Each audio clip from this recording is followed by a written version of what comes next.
Varicose veins కి సరైన చికిత్స కోసం సంప్రదించండి ఎవిస్ హాస్పిటల్. సాచి సంచలితలోచనోత్పలం సామికుట్మలిత కోమలాధరం వేగవల్గిత కరాంగుళీముఖం వేణునాదరసికం భజామహే. భాగవత కథాసుధకి స్వాగతం. బ్రాహ్మణ పత్నులని కృష్ణుడు ఎలా ఉద్ధరించాడో విన్నాం. అయితే తర్వాత గోవర్ధనోద్ధరణ కథను విన్నాం. బృందావనంలో ఒక గొప్ప యజ్ఞానికి ఏర్పాట్లు జరుగుతున్నాయట. యజ్ఞ సంభారాలు చాలా సమకూర్చుకున్నారు. సమర్థులైన బోళ్ళంతమంది, ఎంతమందినో ఋత్విక్కుల్ని రప్పించారు. పందిళ్ళు, పాకలు బోళ్ళన్ని వేశారు. ప్రజలంతా రకరకాల సంభారాలు సిద్ధం చేశారు.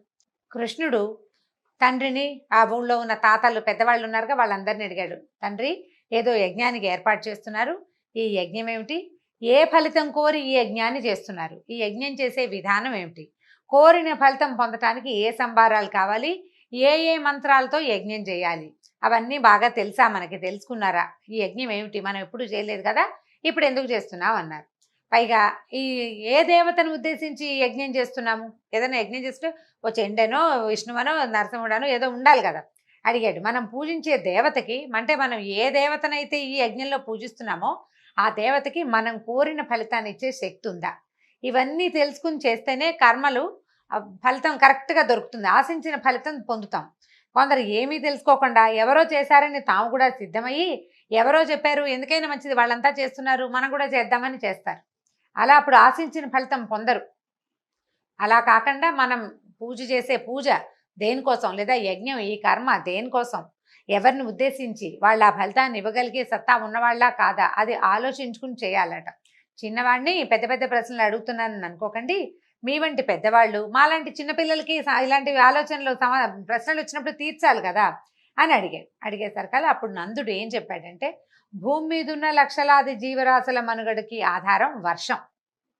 భూమి వర్షాధారితం. అయితే ఆ వర్షానికి అధిపతి ఎవరు? ఇంద్రుడు. లోక సహజంగా మనకు తెలిసిందే. అతనే మేఘ రూపంలో మనకి వర్షాన్ని ఇస్తాడు. వర్షం వల్ల పంటలు పండుతాయి, పచ్చిక మొలుస్తుంది, మొక్కలు మొలుస్తాయి. ఇవన్నీ మనకి, మన పశు సంపదకి జీవనాధారం. కాబట్టి నెలకి 3 వానలు కురిపించమని, జల సమృద్ధిని కలిగించమని మనం ప్రతి సంవత్సరం ఇంద్రుడిని ప్రార్థిస్తూ యజ్ఞం చేస్తాం. అంతేకాదు, ఇంద్రుడి అనుగ్రహం వల్ల పంటలు పండుతున్నాయి కనుక ఆ పంటల్ని పాయసం మొదలైన రూపాలలో ముందు ఇంద్రుడికే నైవేద్యంగా సమర్పిస్తాం.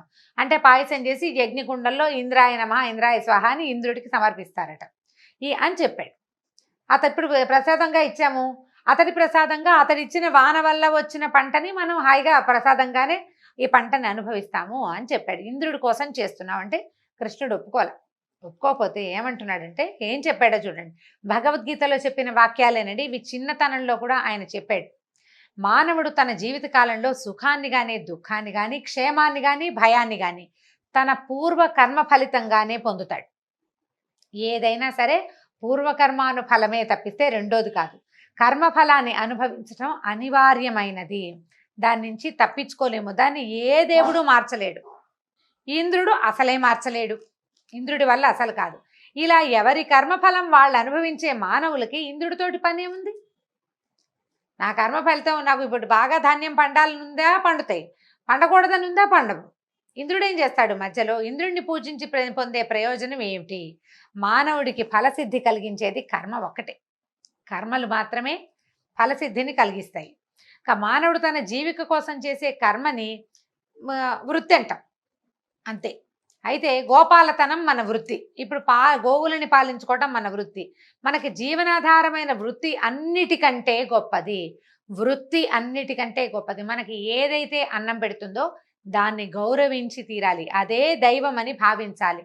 ఇదే ధర్మం. భగవంతుడు చెప్పాడండి, వృత్తి ధర్మం అనేది చాలా ముఖ్యమైనదని, దాన్నే గౌరవించాలని. దాన్ని గౌరవించకుండా నువ్వు ఏ పూజ చేసినా ఫలితం రాదు నీకు.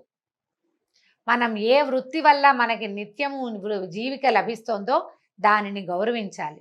ధర్మాన్నే కనుక పాటించాలంటే ఇప్పుడు మనం ఏం చేయాలి? ఎల్లవేళలా మనకి జీవనాధారాలు ఏమిటి? గోవులు. ఈ గోవుకి జీవనాధారం ఏమిటి? పుష్కలంగా మేతనిచ్చే గోవర్ధన పర్వతం. గోవుని పూజిద్దాము, గోవర్ధనాన్ని పూజిద్దాము, ఇంద్రుణ్ణి కాదు. ఇంద్రుణ్ణి పూజించక్కర్లేదు, ఇది నా అభిప్రాయం, మీకు నచ్చితే చేయండి అన్నాడు. అనేసరికల్లా దేవత ఇప్పుడు దేవతలకి పూజలు చేయొద్దని కాదు ఉద్దేశం కృష్ణుడిది. అంటే దేవుడు పూజలు చేయొద్దన్నాడండి కృష్ణుడు, భాగవతంలో రమగారు కూడా చెప్పారని అనుకోవద్దండి. ఆ ఉద్దేశం కాదు. అయితే ఇప్పుడు ఏ ప్రయోజనాన్ని దేనికోసం చేస్తున్నామో దానికి చేయాలని క్లియర్‌గానే చెప్తున్నాడు ఆ మాట. అయితే ఏంటంటే ప్రస్తుతం ఇంద్ర పదవిలో ఉన్నవాడు అతనేంటంటే తనకి ముల్లోకాలు రక్షించే గురుతరమైన బాధ్యత ఉందని మర్చిపోయాడు. అతని పదవి వల్ల అతనికి దురహంకారము, గర్వము వచ్చాయి. ఆ గర్వాన్ని అణచాలనే ఉద్దేశంతోటి అతనికి తన పదవికి పరిమితులున్నాయని గుర్తు చేయాలనే ప్రేమతోటి అది నీకు తెలుసుకోవాలి. నేను ఇదే చేయగలను, ఇంతకంటే నేను చేయలేను అనే సంగతి అతను గుర్తెరగాలని కృష్ణుడు ఈ పూజలు ఆపించాడు. ఇంద్రుని యొక్క గర్వభంగం కోసమే. నందాదులు ఏం చేశారు, ఈ నందుడు, ఉపనందుడు పెద్దవాళ్ళు ఉన్నారు చాలామంది. అన్ని చోట్ల పెద్ద తలకాయలు ఉంటాయి కదండి. ఈ పిల్లలు ఏదో మాట్లాడతారు, పెద్దవాళ్ళు అందులో నుంచి ఓ సారాంశం తీసుకుని బాలాదపి సుభాషితం, చిన్నపిల్లాడు చెప్పిన మంచి మాట వినాలనుకుని వీళ్ళంతా కూర్చుని ఏదో చర్చించుకున్నారు. చర్చించాక ఏమనుకున్నారు, కృష్ణుడు చెప్పినట్టు చేద్దాం అనుకున్నారు. బోల్డన్ని పిండి వంటలు చేశారు ఎన్నో. అక్కడి నుంచి మంత్రవేత్తలైన విప్రుల ఆధ్వర్యంలో గోవులని, గోపర్వతాన్ని సాంగంగా చక్కగా పూజించారు. సాక్షాత్తు గోపూజ చేశారు, సాక్షాత్తు గోవర్ధన పూజ. తాము వండిన పిండి వంటలు గోవులకి తినిపించారు నైవేద్యంగా. గోవర్ధన పర్వతానికి కూడా నైవేద్యంగా సమర్పించారు. అయితే ఈ కృష్ణుడు ఏమనుకున్నాడంటే గోవర్ధనానికి పూజించమన్నాడు.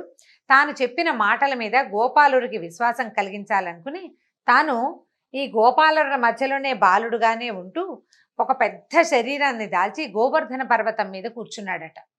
కృష్ణుడు అనుకోలే వాళ్ళు, గోవర్ధన పర్వతమే శరీరాకృతి దాల్చిందనుకున్నారు. అట్లా నేనే గోవర్ధన పర్వతాన్ని అని చెప్పాడు అని ఘోషణ చేశాడు. వాళ్ళు పెట్టిన నైవేద్యాలన్నీ చక్కగా ఆరగించాడు. కృష్ణుడు ఇటు చిన్నపిల్లాడిగా గోకులవాసుల మధ్యలోనూ ఉన్నాడు, అటు అలాగే పర్వతం మీద కూడా నేనే పర్వతాన్ని అని కూడా అంటూ అక్కడ ఒక పెద్ద శరీరంతో కనిపించాడు. ఈ గోకులవాసులతో కలిసి పర్వతానికి నమస్కరించాడు. తానే పర్వతమై ఆ నమస్కారాన్ని స్వీకరించాడు కూడా. గోకులవాసులతో కలిసి పర్వతానికి నైవేద్యాలు సమర్పించాడు. తానే పర్వతమై ఆ నైవేద్యాలు స్వీకరించాడు. గోవుల్ని అలంకరించి చక్కగా గోవులు ముందు నడవగా గోపాలురు తర్వాత గోపస్త్రీలు పర్వతానికి ప్రదక్షిణ చేశారు. ఇప్పుడు మనం విశేషంగా భావిస్తున్న గిరి ప్రదక్షిణ శ్రీకృష్ణ పరమాత్మ మొదలుపెట్టింది. గోవర్ధన గిరి ప్రదక్షిణం అంటే అదేమి చిన్నా చితగా కొండ కాదండి, చాలా పెద్దది గోవర్ధన పర్వతం. ఇంతమంది వేలాది పశుగణానికి ఆలవాలంగా ఉన్నదంటే ఎంత పెద్ద కొండ. ఆ కొండ మొత్తానికి ఈ మొత్తం కుటుంబాలతో సహా అంటే ఈ గోకులంలో ఉన్నటువంటి అందరితోటి కలిసి కృష్ణుడు ప్రదక్షిణ చేయించాడట. ప్రదక్షిణ చేశాక తృప్తిగా భుజించి చక్కగా అలంకరించుకుని హాయిగా సంతోషంగా అంటే నైవేద్యం పెట్టిన పదార్థాలు ఆరగింపు చేసినన్ని చేశారు. తర్వాత ఇక పూజ చేసిన గోవులతోటి అందరూ కలిసి కూర్చుని హాయిగా భోజనాలు చేశారు. భోజనం చేసి పూజా విధానం అయిపోయింది. సాయంకాలం అయ్యేసరికల్లా ఎడ్ల బళ్ళ మీద గోకులానికి వెళ్ళిపోయారు. గోకులంలో లేదు కదా పర్వతం, కొంచెం పెడగా ఉంది, అక్కడికి వచ్చి పూజ చేశారు. సాయంకాలం అయ్యేసరికి పూజ నుంచి మరలిపోయారు. కృష్ణుడు తన పూజ చేయొద్దన్నాడని ఆ పిల్లవాడి మాటలు విని గోకులవాసులు తనకి ఏటా చేసే పూజ చేయలేదని ఇంద్రుడికి కోపం వచ్చింది. ఆయనకి తెలిసిపోయింది ఓ చిన్న పిల్లాడు అతను చెప్పిన ఐడియా ప్రకారం వీళ్ళు ఇది మానేశారని. పర్వతానికి పూజ చేసిన పర్వతానికి శక్తి ఏమిటి, నేను వాన కురిపిస్తే కదా, నా వల్లే కదా అని భావనలో ఉన్నాడు. ఇంద్రుడి నియంత్రణలో మేఘాలు ఉన్నాయండి, వాటికి పేర్లు ఉంటాయి. పుష్కలావర్తమూల రకరకాలు ఉన్నాయి. సంవర్తకాలనే మేఘాలు ఉన్నాయి. వీటిని ఏంటంటే బంధించి అట్టే పెడతారు. అవి విసురుగా ముందు తిరగవన్నమాట, తిరిగేవి కాదు. మామూలుగా పోయి పుష్కలావర్తకములనే పేరు జ్ఞాపకం ఉంది నాకు. అది సాధారణంగా మనకి వాన కురిసేవి. ఇవేంటంటే సంవర్తక మేఘాలు తుఫాన్ వచ్చినప్పుడు అంటే ప్రళయం కాలంలోనే వస్తాయన్నమాట. పూర్తిగా జలప్రళయం వచ్చే రోజుల్లో వచ్చే మేఘాలని సంవర్తక మేఘాలు అంటారు. వీటిని ఏంటంటే బంధించట్టి పెడతారు, ప్రళయకాలంలోనే వదులుతారు. అవి భయంకరంగా వర్షించి లోకాలని ముంచేస్తాయి. ఇంద్రుడు ఏం చేశాడంటే సంవర్తక మేఘాల బంధనాలు తొలగించి వాటిని ఆజ్ఞాపించాడు. బృందావనంలో నందుడి గోకులం ఉంది, అతనికి కృష్ణుడనే కొడుకున్నాడు. సాధారణ మానవుడు, మూర్ఖుడు, అంతా తనకే తెలుసు అనుకుంటాడు, పండితుని అనుకుంటాడు. ఆ కృష్ణుడి మాటలు నమ్మి గోపాలుడు నన్ను అవమానించారు.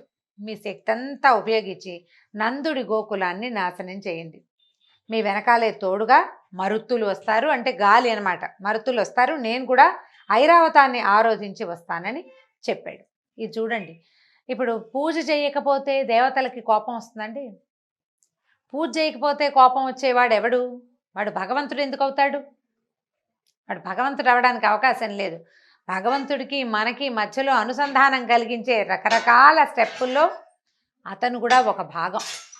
అయితే ఇది నేను భాగాన్ని అనుకోకుండా, భావించకుండా నేనే సర్వజ్ఞుణ్ణి, నాకే తెలుసు, ఈ శక్తి అంతా నాదే, వీళ్ళని నేనే బతికిస్తున్నాను, నేను ఇచ్చే వానతోటే భూమి మీద మానవులు బతుకుతున్నారు అన్న భావంలోకి, విపరీత భావంలోకి, అంటే అధికార గర్వంలోకి ఇంద్రుడు వెళ్ళిపోయాడు. ఇంద్రుడు అనేది ఒక పదవి, కొంతకాలం ఉంటుంది. 100 యజ్ఞాలు చేసిన రాజు ఎవడైనా వస్తే ఈ ఇంద్రుడిని తీసేసి ఆయన ఎక్కిస్తారు ఆ పదవిలోకి. 100 యజ్ఞాలు చేసిన వాడు ఇంద్రుడు అయిపోతాడు. అయితే అందుకని ఈ ప్రత్యక్షంగా ఇప్పుడు ఉండే ఇంద్రుడు ఏం చేస్తాడంటే, ఎవరైనా 99 యాగాలు చేయగానే 100వ యాగం చెడగొట్టడానికి చూస్తుంటాడు. అయినా కూడా ఇంద్ర పదవిని చేజిక్కించుకున్న వాళ్ళు కొంతమంది కనిపిస్తారు. నహుషుడు అలాంటి పేరున్న చక్రవర్తి నహుషుడు, ఆయనకు వచ్చింది ఇంద్ర పదవి. ఆయన అందులో నుంచి దించడానికి ప్రయత్నం చేశారు. అక్కడికి వెళ్ళాక ఆయనకి తలకెక్కింది. అధికార గర్వానికి ఎవ్వరూ దాని నుంచి తప్పించుకోలేరండి. ఒక్కసారి ఈ పవర్ అంటూ చేతికి వచ్చిందా, అయితే ఈ పవర్ ఏమిటి? ఇది సర్వాంతర్యామిత్వం కాదు, సర్వజ్ఞత్వం కాదు, అది వచ్చేది కాదు. వీళ్ళకి వచ్చింది ఏమిటి? సర్వాంతర్యామికిను అసలు ఏమీ తెలియని సాధారణ జీవికి మధ్యలో ఉన్నవాడు. అంటే మనకంటే కొంచెం పైన, భగవంతుడి కంటే చాలా కింద ఉన్నట్టు. ఇతను అది భావించకుండా నా వల్లే గోకులంలో జనం బతుకుతున్నారన్న నమ్మకంతో ఈ ఇంద్రుడు ఏం చేశాడు? సంవర్తకాలనే మేఘాలని ఈ పంపకం చేశాడు నందగోకులం మీద. పైగా ఇంద్రుడి ఆజ్ఞ వల్ల మధురా నగరంలో కురవలేదు వానంతా గోకులంలోనే కురిసింది. ఏదో మెషిన్ ఇచ్చి పెట్టి ప్రయోగం చేసినట్టు. మనకు వాన వచ్చే ప్రయోగాలు చేస్తారు చూడండి, ఒకటే మబ్బుతునక ఒక చోటే ఉండి అక్కడే కురుస్తుంటుంది. అట్లా ఈ సంవర్తక మేఘాలని ఆ ప్రాంతంలోకి పంపించాడు. అక్కడే విపరీతమైన వాన పడింది. అయితే తను చెప్పిన దానికి ఒప్పుకుని పిల్లవాడు ఇతని మాట వినటం ఏమిటని అనుకోకుండా నందాదులు ఇంద్రుడి తాలూకు యజ్ఞం మానేసి గోవర్ధన పూజ, గోపూజ జరిపారు. వాళ్ళని ఈ ఇంద్రుని యొక్క సంవర్తక మేఘాల నుంచి, ఇంద్రుని ఆగ్రహం నుంచి భగవంతుడైన శ్రీకృష్ణుడు ఎట్లా రక్షించాడో వచ్చే భాగంలో విందాం. నమస్కారం.